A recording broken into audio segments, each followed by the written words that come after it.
massive eye slowly blinks open. A father and son realize the truth. The small town where their family has lived for generations is built on the back of a giant turtle. The sight stops them cold, because the people who've called this place home for centuries had nearly killed it without ever knowing. The hero's name is Searcher. He lives with his family in a beautiful little town, and like his father before him, he works the land, farming a plant called Pando. In this world, Pando is everything: cars, billboards, transportation, daily life. Nothing runs without the power it provides. But one day, the crops start dying fast. When Searcher learns that the roots run deep underground, and a mysterious cave appears nearby, he has no choice but to head in with a friend to figure out what's going wrong.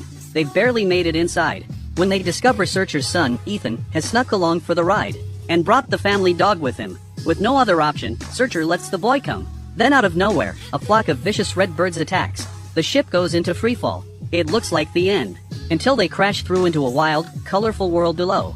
Searcher and the dog are thrown clear of the wreck. Lucky for them, the ground is covered in soft, squishy tentacles that cushion the fall. A school of tiny red fish drifts overhead, moving in formation.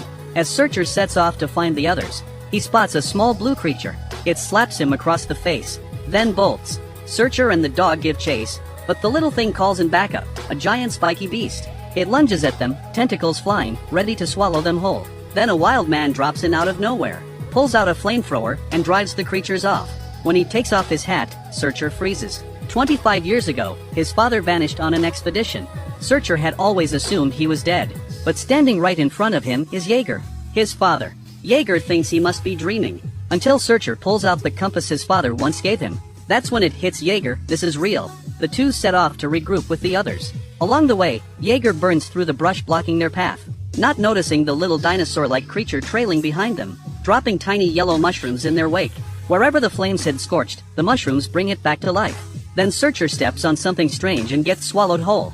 Jaeger pulls him out, and they ride the creature bareback, racing to catch up with the rest of the group. Meanwhile, Ethan has slipped away on a flyer to search for his dad. He takes in wonder after wonder, until a cliff face stops him dead. A thin, paper-like creature takes flight beneath the ship, and Ethan loses his footing and plunges into the valley below. He's caught by a cluster of soft, bun-shaped plants on the hillside. That's when the blue creature, Splat, reappears. It holds out a handkerchief. Ethan recognizes it immediately, it's his dad's. He follows Splat, hoping it'll lead him to Searcher. Splat brings him to a tree crawling with spiky beasts, and signals for him to wait, then goes to wake them up for a meal.